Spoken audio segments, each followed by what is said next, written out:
ಬ್ರೇಕ್ನ ನಂತರ ನ್ಯೂಸ್ ಲಂಚ್ಗೆ ಸ್ವಾಗತ. ಸಾಲಬಾಧೆ ತಾಳದೆ 1 ವರ್ಷದ ಮಗುವಿನ ಜೊತೆ ದಂಪತಿ ಆತ್ಮಹತ್ಯೆ ಮಾಡಿಕೊಂಡ ಘಟನೆ ಬೆಳಗಾವಿಯಲ್ಲಿ ನಡೆದಿದೆ.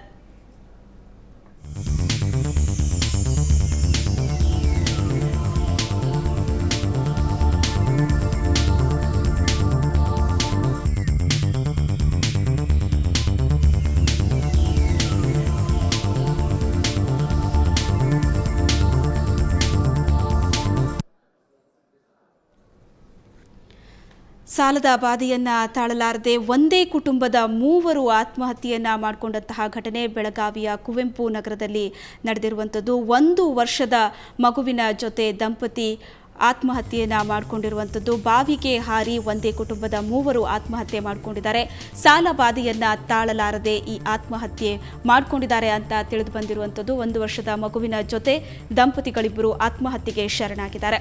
ಬಾಳಿ ಬದುಕಬೇಕಾದಂತಹ 1 ವರ್ಷದ ಪುಟ್ಟ ಕಂದಮ್ಮ ಸಾಲ ತೀರಿಸೋಕ್ಕಾಗದೆ ಕಷ್ಟಪಡ್ತಾ ಇದ್ದಂತಹ ಅಪ್ಪ ಅಮ್ಮ ಮಗುವಿನ ಜೊತೆ ಆತ್ಮಹತ್ಯೆಗೆ ಶರಣಾಗಿದ್ದಾರೆ. ವಿಜಯ್ ಹಾಗೂ ಕೋಮಲ ಆತ್ಮಹತ್ಯೆ ಮಾಡಿಕೊಂಡಂಥವರು. ಚಿಕ್ಕಮಗಳೂರು ಜಿಲ್ಲೆ ಮೂಡಿಗೆರೆ ತಾಲೂಕಿನ ಸಾರಗೋಡು ಮೀಸಲು ಅರಣ್ಯ ಪ್ರದೇಶದಲ್ಲಿ ಒತ್ತುವರಿ ಭೂಮಿಯನ್ನ ತೆರವುಗೊಳಿಸಲಾಯಿತು. ಬಸನಿ ಗ್ರಾಮದಲ್ಲಿ ಅರಣ್ಯ ಇಲಾಖೆ, ಪೊಲೀಸ್, ಕಂದಾಯ ಇಲಾಖೆ ಜಂಟಿಯಾಗಿ ಒತ್ತುವರಿಯಾಗಿದ್ದ ಭೂಮಿಯನ್ನ ತೆರವುಗೊಳಿಸಿದ್ರು. ನಾರಾಯಣಗೌಡ ಎಂಬುವರಿಗೆ ಸೇರಿದ 15 ಎಕರೆ ಕಾಫಿ ಬೆಳೆ ಹಾಗೂ ಇತರೆ ಬೆಳೆಯನ್ನ ಕತ್ತರಿಸಿ ತೆರವುಗೊಳಿಸಲಾಯಿತು.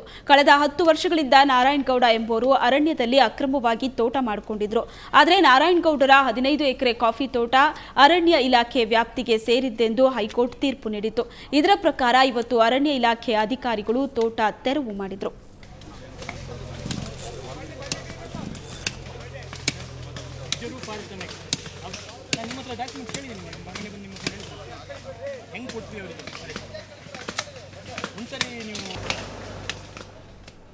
ಈ ಬಗ್ಗೆ ಹೆಚ್ಚಿನ ಮಾಹಿತಿಯನ್ನ ಪಡೆಯೋಣ. ನಮ್ಮ ಪ್ರತಿನಿಧಿ ಕಿರಣ್ ಕುಮಾರ್ ಈಗ ನಮ್ಮೊಂದಿಗೆ ದೂರವಾಣಿ ಸಂಪರ್ಕದಲ್ಲಿದ್ದಾರೆ. ಕಿರಣ್ ಕುಮಾರ್, ಮೀಸಲು ಅರಣ್ಯ ಪ್ರದೇಶದಲ್ಲಿ ಭೂಮಿಯನ್ನ ಒತ್ತುವರಿ ಮಾಡಿಕೊಂಡಿದ್ದಂತಹ ಹಿನ್ನೆಲೆಯಲ್ಲಿ ತೋಟವನ್ನ ತೆರವುಗೊಳಿಸುವಂತಹ ಪ್ರಕ್ರಿಯೆ ನಡೆಯಿತು. ಹೇಗೆ ನಡೀತು ಕಾರ್ಯಾಚರಣೆ? ತೋಟದ ಮಾಲೀಕರು ಏನ್ ಹೇಳ್ತಾ ಇದ್ರು ಇದ್ರ ಬಗ್ಗೆ? ಚಿಕ್ಕಮಗಳೂರಿನ ಮಲೆನಾಡಿನ ಪ್ರದೇಶ ಏನಿದೆ, ಒತ್ತುವರಿ ಸಮಸ್ಯೆ ಏನಿದೆ, ಇದು ನಿನ್ನೆ ಮೊನ್ನೆದಲ್ಲ, ಇದು ಸಾವಿರಾರು ವರ್ಷಗಳ ಇತಿಹಾಸವನ್ನು ಹೊಂದಿದೆ. ಈ ಹಿನ್ನೆಲೆಯಲ್ಲಿ ಅಂದ್ರೆ ಈ ಹೈಕೋರ್ಟ್ ಅಂದ್ರೆ ಕೇಂದ್ರ ಸರ್ಕಾರ ಒಂದು ಸರ್ವೆಯನ್ನು ಮಾಡಿಸಿ ಒಂದು 116 ಪ್ರಕರಣಗಳಲ್ಲಿ ಅರಣ್ಯ ಇಲಾಖೆ ಒಂದು ಭೂಮಿಯನ್ನ ಅಂದ್ರೆ ಇಲ್ಲಿ ಸಾರಗೋಡು ಪ್ರದೇಶದಲ್ಲಿ ಮೀಸಲು ಅರಣ್ಯ ಪ್ರದೇಶದಲ್ಲಿ ಒತ್ತುವರಿಯಾಗಿತ್ತು, ಆ ಭೂಮಿಯನ್ನ ತೆರವುಗೊಳಿಸ್ತಾ ಇದ್ರು.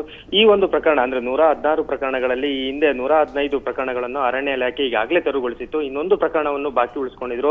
ಪ್ರತಿ ಬಾರಿನೂ ಕೂಡ ಇವರು ಹೈಕೋರ್ಟ್ ಇಂದ ಸ್ಟೇ ತರ್ತಾ ಇದ್ರು ನಾರಾಯಣಗೌಡ ಎನ್ನುವರು. ಈ ಬಾರಿ ಏನು ಬೆಳಗ್ಗೆ ಇವತ್ತು ಏನು ಅರಣ್ಯ ಇಲಾಖೆ ಅಧಿಕಾರಿಗಳು, ಕಂದಾಯ ಇಲಾಖೆ ಅಧಿಕಾರಿಗಳು, ಪೊಲೀಸರ ಒಂದು ಸಹಯೋಗದೊಂದಿಗೆ ಒಂದು 15 ಎಕರೆಯಲ್ಲಿ ಅಂದ್ರೆ ಅರಣ್ಯ ಪ್ರದೇಶದಲ್ಲಿ ಏನು ಒತ್ತುವರಿ ಮಾಡಿಕೊಂಡು ಕಾಫಿ ಗಿಡ, ಸಿಲ್ವರ್ ಮರಗಳನ್ನು ಬೆಳೆದಿದ್ರು, ಅದನ್ನ ತೆರವುಗೊಳಿಸಿರು. ಬೆಳಗ್ಗೆ ಪೊಲೀಸರ ಸಹಕಾರದೊಂದಿಗೆ ಅರಣ್ಯ ಇಲಾಖೆ ಸಿಬ್ಬಂದಿಗಳು ತೆರವುಗೊಳಿಸಿರು.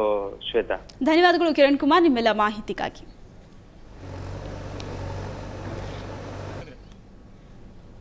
ಹಂಪಿ ಮಾತಂಗ ಪರ್ವತ ವೀಕ್ಷಣೆಗೆಂದು ತೆರಳಿದ್ದ 3 ಸ್ನೇಹಿತರಲ್ಲಿ ಒಬ್ಬನನ್ನ ಪರ್ವತದ ಮೇಲಿಂದ ತಳ್ಳಿದ ಘಟನೆ ಮೊನ್ನೆ ಜರುಗಿದೆ.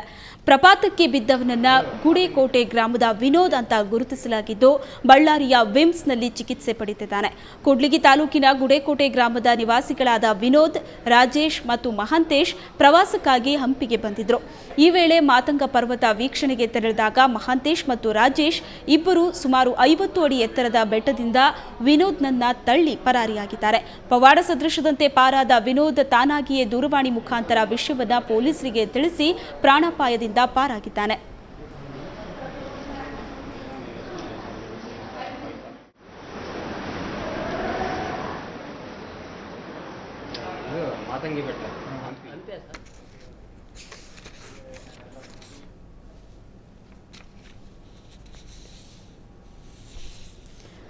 ಹಂಪಿ ಮಾತಂಗ ಪರ್ವತ ವೀಕ್ಷಣೆಗೆ ಅಂತ 3 ಸ್ನೇಹಿತರು ತೆರಳಿದ್ರು. ಆ ಸಂದರ್ಭದಲ್ಲಿ 2 ಸ್ನೇಹಿತರು ಸೇರಿ ಒಬ್ಬನನ್ನ ಪರ್ವತದ ಮೇಲಿಂದ ತಳ್ಳಿದಂತಹ ಘಟನೆ ನಡೆದಿದೆ. ಮೊನ್ನೆ ಪ್ರಪಾತಕ್ಕೆ ಬಿದ್ದವನನ್ನ ಗುಡೇಕೋಟೆ ಗ್ರಾಮದ ವಿನೋದ್ ಅಂತ ಗುರುತಿಸಲಾಗಿದೆ. ಈಗ ಬಳ್ಳಾರಿಯ ವಿಮ್ಸ್ನಲ್ಲಿ ವಿನೋದ್ ಚಿಕಿತ್ಸೆಯನ್ನ ಪಡಿತಾ ಇದ್ದಾರೆ. ಕೂಡ್ಲಿಗಿ ತಾಲೂಕಿನ ಗುಡೇಕೋಟೆ ಗ್ರಾಮದ ವಿನೋದ್, ರಾಜೇಶ್ ಮತ್ತು ಮಹಾಂತೇಶ್ ಈ ಮೂವರು ಪ್ರವಾಸಕ್ಕೆ ಅಂತ ತೆರಳಿದ್ರು. ಆ ಸಂದರ್ಭದಲ್ಲಿ ಮಹಾಂತೇಶ್ ಮತ್ತು ರಾಜೇಶ್ ಇಬ್ಬರು ಕೂಡ ವಿನೋದ್ನನ್ನ 50 ಅಡಿ ಎತ್ತರದಿಂದ ತಳ್ಳಿದ್ರು. ಪವಾಡ ಸದೃಶ ಅನ್ನೋ ಹಾಗೆ ಈಗ ವಿನೋದ್ ಪ್ರಾಣಾಪಾಯದಿಂದ ಪಾರಾಗಿದ್ದು ಆಸ್ಪತ್ರೆಯಲ್ಲಿ ಚಿಕಿತ್ಸೆ ಪಡಿತಾ ಇದ್ದಾರೆ. ದೃಶ್ಯಗಳಲ್ಲಿ ನೀವು ನೋಡ್ತಾ ಇದ್ದೀರಿ, 50 ಅಡಿ ಎತ್ತರದಿಂದ ಬಿದ್ದಂತಹ ವಿನೋದ್ ಈಗ ಆಸ್ಪತ್ರೆಯಲ್ಲಿ ಚಿಕಿತ್ಸೆ ಪಡಿತಾ ಇದ್ದಾರೆ.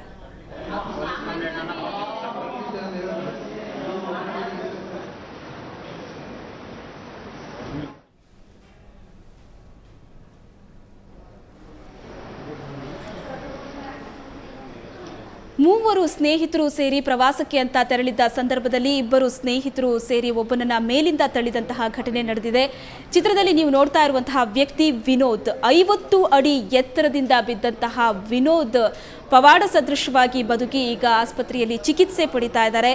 ಮಹಾಂತೇಶ್ ಹಾಗೂ ರಾಜೇಶ್ ಎಂಬ ಇಬ್ಬರು ಸ್ನೇಹಿತರಿಂದಲೇ ಹತ್ಯೆಗೆ ಈಡಾಗಿದ್ರು. ಆದರೆ ಪವಾಡ ಸದೃಶವಾಗಿ ಈಗ ವಿನೋದ್ ಬದುಕಿ ಬಂದಿದ್ದಾರೆ.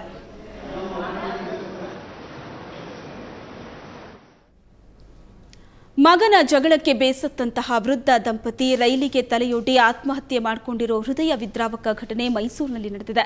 ಮೈಸೂರು ಬೆಂಗಳೂರು ಮಾರ್ಗ ಲಕ್ಷ್ಮೀಪುರದ ರೈಲ್ವೆ ಗೇಟ್ ಬಳಿ ಈ ಘಟನೆ ನಡೆದಿದೆ. ಲಕ್ಷ್ಮೀಪುರದ ಮರಿಸ್ವಾಮಿ ಮತ್ತು ಪತ್ನಿ ಲಕ್ಷ್ಮಮ್ಮ ಆತ್ಮಹತ್ಯೆ ಮಾಡಿಕೊಂಡ ದುರ್ದೈವಿಗಳು. ಈ ದಂಪತಿಯ ಮಗ ಕೃಷ್ಣ ಎಂಬಾತ ತಂದೆಯೊಂದಿಗೆ ಆಗಾಗ ಜಗಳ ಆಡ್ತಿದ್ದ ಅನ್ನಲಾಗಿದೆ. ಇದರಿಂದ ಬೇಸತ್ತಂತಹ ಹೆತ್ತವರು ಪ್ರತ್ಯೇಕವಾಗಿ ವಾಸಿಸ್ತಾ ಇದ್ರು. ಆದರೆ ನಿನ್ನೆ ಕೂಡ ಜಗಳ ತೆಗೆದ ಮಗ ತಂದೆ ಮೇಲೆ ಹಲ್ಲೆ ಮಾಡಿದ್ದಾನೆ. ಇದರಿಂದ ಬೇಸತ್ತ ತಂದೆ ತಾಯಿ ರೈಲಿಗೆ ತಲೆಯೊಡ್ಡಿ ಆತ್ಮಹತ್ಯೆ ಮಾಡಿಕೊಂಡಿದ್ದಾರೆ ಅಂತ ಪೊಲೀಸರು ತಿಳಿಸಿದ್ದಾರೆ. ಬೆಳಿಗ್ಗೆ 7 ಗಂಟೆಲಿ ಗೊತ್ತಾಯ್ತು ನಮಗೆ. ಗೊತ್ತಿಲ್ಲ, ನಮ್ಮ ಯಜಮಾನ್ರ ಮನೇಲಿದ್ದೆ. ಗೊತ್ತಿಲ್ಲ ನಮ್ಗೆ ಏನಂತಾನು ಗೊತ್ತಿಲ್ಲ. ನಾನು KG ಕೊಪ್ಪಳಲ್ಲಿ. ಮಗ ಸೊಸೆ ಮನೆಯಲ್ಲ. ಈ ಮನೆ ಇಲ್ಲೇ ಇದ್ದಾರೆ. ಹಾಲು ಕರೆದ್ಬಿಟ್ಟು ಡೈರಿಗೆ ಹಾಕ್ಬಿಟ್ಟೆ. ಹುಲಿಗೆ ಹಸಿಗೆ ಹುಲ್ ಥರ ಒಂದು ತೊಯ್ತಿದ್ದೆ. ನಮ್ಮ ಹುಡುಗ ಹೆಸರು ಮಂಜ ಅಂತೇಳಿ, ಅವನಿಗೆ ನಾನು ಫೋನ್ ಮಾಡಿ ವಿಷಯ ತಿಳಿಸ್ತಾ ಹುಲ್ಗೆ ಹೋಗೋದ್ಬಿಟ್ಟು ಇಲ್ಲಿ ಬಂದೆ.